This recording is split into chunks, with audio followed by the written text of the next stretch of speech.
We like to distinguish between good and bad experiences. I don't think that's wise, because bad experiences are blessings in disguise. We can't learn from good experiences. We can only learn from bad experiences. Bad experiences are stepping stones to good experiences. Some tarot cards are supposed to be bad news and other cards good news. I don't think that's wise either. Tarot cards represent powers of consciousness. We can use them for good or bad. Like Oogway in Kung Fu Panda said, "Ah, Shifu, there is just news. There is no good or bad news."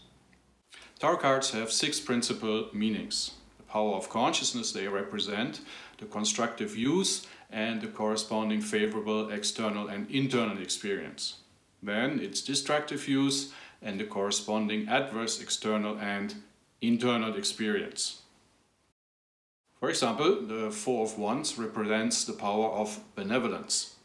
Its constructive use is kindness, and its destructive use is indulgence. The favorable and adverse external experiences are promise of fortune and lack of fortune.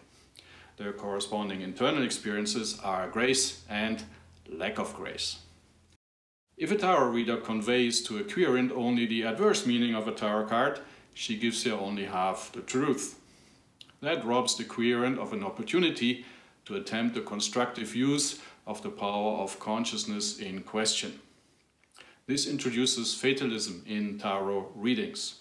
That's when a tarot reading becomes a self-fulfilling prophecy. Let's take the Ten of Wands as an example. Astrologically, the Ten of Wands combines the forces of Mars, Jupiter and Neptune. No doubt, this is an explosive cocktail of forces. While this force cocktail can boost enlightenment, it's difficult to handle in worldly matters. Hence, in spiritual matters, this card represents abundance. In physical matters, it signifies excess and the consequences thereof. Most of the meanings of tarot cards that you know today go back to Arthur Edward Waite and the Golden Dawn. Mind that Arthur defined the meanings of tarot cards in 1909. That was before World War II. Since then, mankind came a long way and has evolved culturally, politically and psychologically. Today people are better equipped to handle taxing forces, constellation, for example, idealism. Tarot cards have strong suggestive powers because tarot cards affect both brain hemispheres. The image gives a suggestion to the right, creative side of the brain. The title gives a suggestion to the left, cognitive side of the brain. Let's have a look at the Ten of Swords. Here's a picture of the Rider-Waite card taken from Wikipedia. The primary meanings of this tarot card are sorrow, grief and destruction. The picture shows a man pierced by 10 swords, apparently dead. As you can see, we got a negative dual hemisphere suggestion. Even a querent versed in enlightenment will have a hard time escaping this negative suggestion and attempt a positive use of the power of consciousness in question. What could the positive experience of the Ten of Swords be? Besides sorrow, grief and destruction, the Ten of Swords also indicates the end of delusion, the overthrowing of limiting conditions and the breakup of restrictions.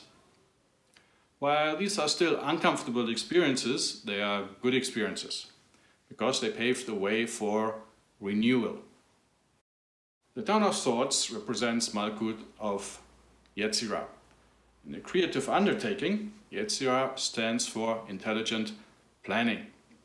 Hence, Malkuth of Yetzirah stands for a perfect plan. If the undertaking were writing a book, the Ten of Swords would represent the book's plot. If the undertaking were a business, the Ten of Swords would represent the business plan. If the undertaking were a dance, the Ten of Swords would represent the choreography. Ever heard of a SWOT analysis? A SWOT analysis is an important part of a business plan. It examines the strengths, weaknesses, opportunities and threats of a business plan. A SWOT analysis is meant to prevent delusions and help to discover limiting conditions. Can you see now the positive application of the Ten of Swords? Tarot cards are not meant to tell the future. Tarot cards reveal the principles that apply to the querent's challenge or undertaking. It is up to the querent to understand these principles, decide on a course of action, and apply those principles constructively. Tarot readers facilitate the revelation of the principles involved, nothing more and nothing less.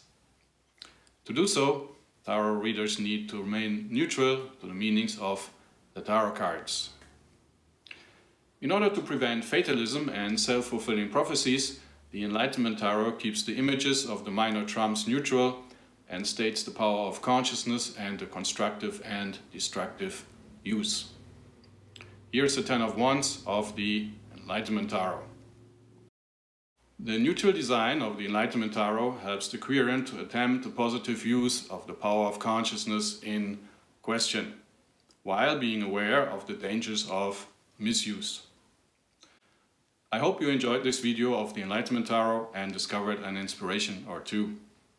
Please help to spread the light with a like and a share, and don't forget to subscribe. Love and light.